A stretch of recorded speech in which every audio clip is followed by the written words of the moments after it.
Arsiin faaruun fedhu seenanuu nu faarsaa kan seenaa hin beekne hundumaa nu aarsaa. Arsii biyya nadhii, arsii biyya jawwee waan hundumaa qaba maalumatti hawwee.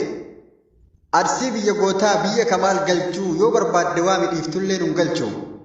Gadheen hundi dhufee inni arsii qeequ maalummaa arsiidhaa gaffageesseen beeku. Arsii biyya loonii, arsii biyya foonii, arsoomni qorsooma tolchi ittiin booni.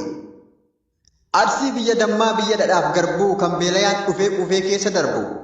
Yaa biyya kabajaa biyya wayyoominaa arsiin tuqaan qabu dhiisaan gowwoominaa. Arsiin hin kadhatu kadhataaf hin laata kan arsii jiraatu kokkolfaa jiraata. Doktoraaf barsiisaa hayyuuf atileetii an himee hin fixu miidhagina keetii. Seenanuu hin beeka maaltu arsii gahaa arsima jechuunuu hiikni isaa nagaya. Artistoonni baay'een maqaa dhahee sirbaa kan sitti ulfaannessiif hin qabnu jibbaa.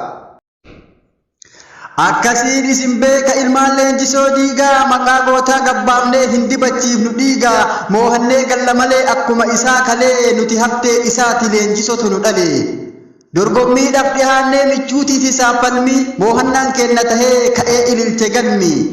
Tokkoon keenya dhaqqabduun dhaaduu qeerroo idiriisi na duuka hin adeemtu mee gahee itti dhiisi jedhee afaan guuttatee hojiinis agarsiisee haftee leenjisoo tahuu nama hin beekne barsiise. Mililikii wal falmee inni nuu hin moohate arsii koo natu beeka jedhee hunda toohatee moohannaa isaa kalee dhaloonni yoom dagate. Hey! Baga gammaddan qarree baga gammaddan qeerroo haftee leenjisoo diigaa jajjabee akka feerroo yaa ilmaan gaafa xiiqii warra gaafa muddamaa baguma naaf guddiftan leenjisoon koo guddamaa baguma naaf guddiftan leenjisoon koo guddamaa. Woggantuu garee keenyaa giifti duree culullee gammadiinuuf ililchinuuf afuufi ulullee baga gammanne hundi warri miseensa kootii gammachuu fi taphaatu nuuf taasisi yaa mootii. Bakka buutonni garee roozaaf ibsituu arsii mirgaan galanii jiru iyya dabarsii.